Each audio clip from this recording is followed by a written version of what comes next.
అందరూ నిద్రపోతున్నప్పుడు ఇంటిని దోచుకెళ్తే వాళ్ళను దొంగ అంటారు. మరి అదే మనిషిని దోచుకుంటే వాళ్ళని ఏమని పిలవాలి? పిలవటానికి పదాలైనా ఉంటాయా?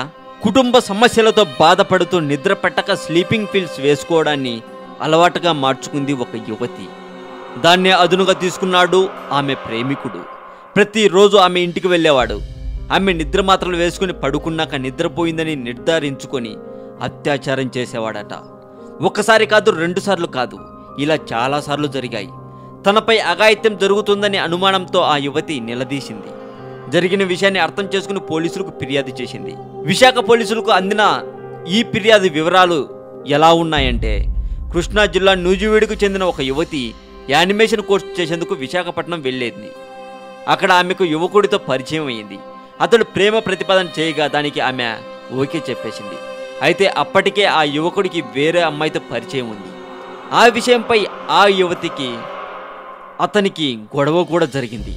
అయితే విశాఖలో ఇల్లు అద్దెకు తీసుకుని ఒంటరిగా నివసిస్తున్న ఆమె ఇంటికి అతను తరచూ వెళ్ళేవాడు. అదే సమయంలో కుటుంబ సమస్యలతో రాత్రిలో నిద్ర పెట్టకపోవడంతో నిద్ర మాత్రలు వేసుకోవడం అతను గమనించాడు. అది పసిగట్టిన అతను ఆమె నిద్ర మాత్రలు మింగి పడుకున్నాక ఆమె నిద్రలో ఉండగా దానిని అవకాశంగా తీసుకొని అత్యాచారం చేయడం మొదలుపెట్టాడు.